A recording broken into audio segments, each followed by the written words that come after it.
During the 2025 election campaign, Mark Carney said, "Enough of the slogans, it's about accountability to Canadian citizens. And we're going to be super accountable to all of our citizens throughout our next term." The problem? He's already proven he's not going to do that. Let's go. Welcome to Bakes on Things. Welcome back to Bakes on Things. The Liberal Party just proved once again that they don't work for you, they work for each other. And if you needed any more proof that the rot in Ottawa isn't about who's in charge, but how they keep control, well, today's episode is it. See, we all know Justin Trudeau is gone. He was, of course, a disaster, a scandal magnet, a divider in chief. And for one hot second, just before this campaign started, it looked like the Liberals might try to turn the page and do politics differently. But we learned very quickly throughout the campaign that that's not the case. And most recently, they just rejected the Reform Act. Now, you might be sitting there going, Bakes, why do I even care about this? Well, if you're wondering what the Reform Act is or why this even matters to you, buckle up because I'm going to actually break this down for you and you're going to want to listen to this because it matters. And I'm going to explain why this is one of the most cowardly, anti-democratic moves you're going to ever see in Canadian politics. So, let's start here. The Reform Act is a law. We know that it was passed in 2015 by Conservative MP Michael Chong. It's supposed to give your elected MPs real power. Now, that real power is to hold their leader accountable, to speak for their constituents, and to act independently from party leadership. This is something you should expect from all MPs at all times anyway.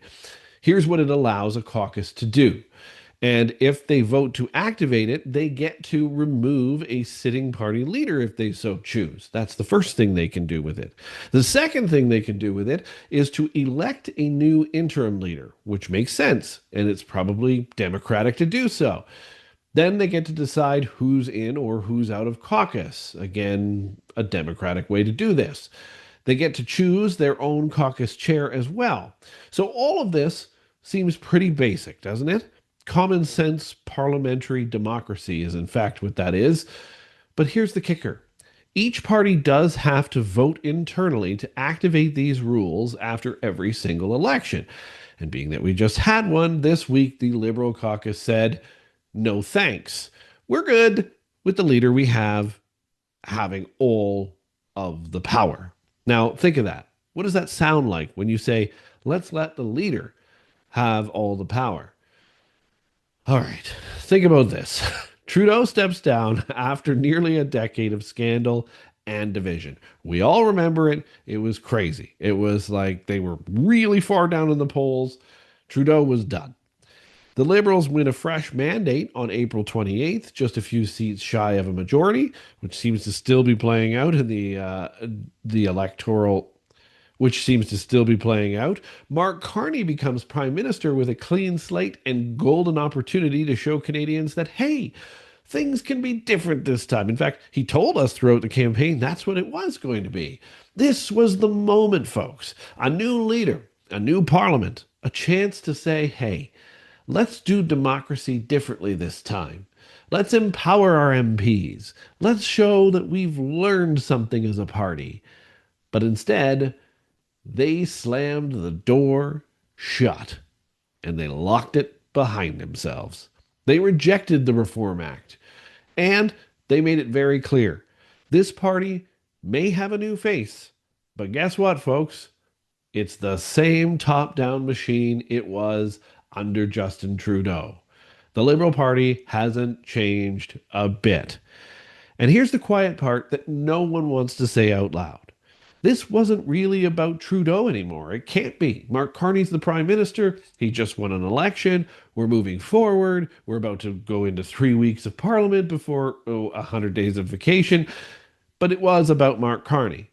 Carney is a global technocrat, Bay Street banker. He didn't get into politics to decentralize power. He came to manage it. He came to have it. He came to hold it. And even before becoming prime minister, he was being groomed for the throne by the same insiders who've kept the Liberals airtight for years and years. Call it A decade. So, do you really think that Liberal MPs were going to vote for a system that lets them challenge him later, especially if he were to find out you were one of the ones to vote for that? Not a chance. Rumblings already are that he is a big time, tough leader. They knew that Mark Carney was going to want silence and obedience. That's what we're hearing is happening already in the caucus. Now let's talk about the media because specifically we need to focus on CTV. CTV ran a story on the Liberal caucus's Reform Act vote. But did they explain what the Reform Act actually does? Did they challenge the decision? Did they press for accountability? The answer, of course, and no one should be surprised, is no. Instead, they let caucus chair James Maloney drop this beautiful, absolute, wonderful gem. What happens in caucus stays in caucus. Now, I thought we didn't do slogans in the Liberal Party. Like, seriously? I mean, that's not even journalism anyway. That's stenography for the ruling party. This isn't some private poker game. It's the governing party of Canada deciding whether MPs should be allowed to hold their leader accountable. And they just swept it right under the rug. CTV didn't press, they didn't push, they didn't ask the hard questions in this article. Nothing. Right under the rug, as if nothing really happened, nothing to see here, who cares, what, this means nothing. Now, before some partisan trolls flood the comments, and we know they will because the Liberals always tend to do that on podcasts like this, yes, we're calling out the Liberals. But here's the truth. Not all parties are guilty. The Conservatives, they actually adopted the Reform Act. They can and do hold Pierre Poilievre accountable, and they used it to remove Aaron O'Toole. They used it to expel Derek Sloan. Like it or not, they've shown they're willing to use the rules as part of this act to get rid of somebody democratically if they need to. The NDP? Nope. They voted against it. The Bloc Québécois also said no.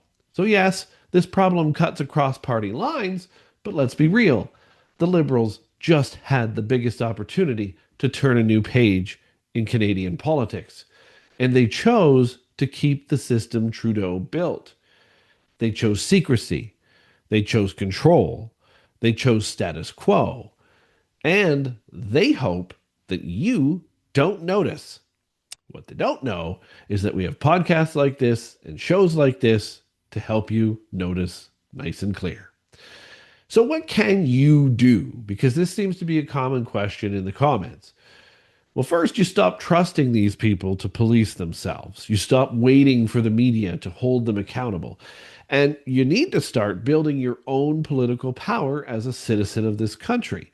Now, you're going to roll your eyes when I say ask your MP how they voted and make it public, but technically, they're supposed to. If your MP is Liberal, ask for what they answered.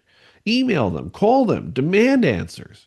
Learn, organize, and peacefully mobilize. Support local candidates who back the Reform Act, like your Conservative candidates, but regardless of party, support them if they back it.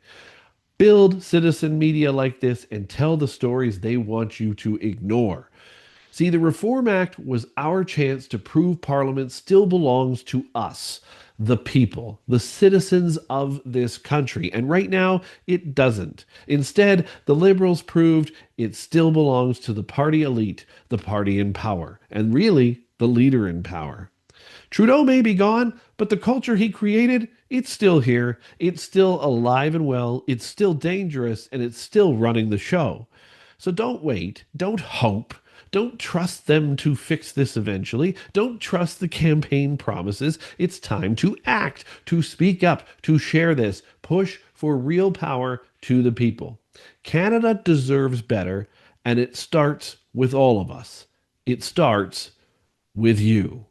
Thanks for watching Bakes on Things. Please like, subscribe, and comment. I love to read those comments and to participate in the conversation with you. So keep doing that. It also helps out the channel, of course, as well. For the show, for Bakes on Things, I'm Chris Baker, and thank you for watching. We'll catch you next time, and see you tomorrow.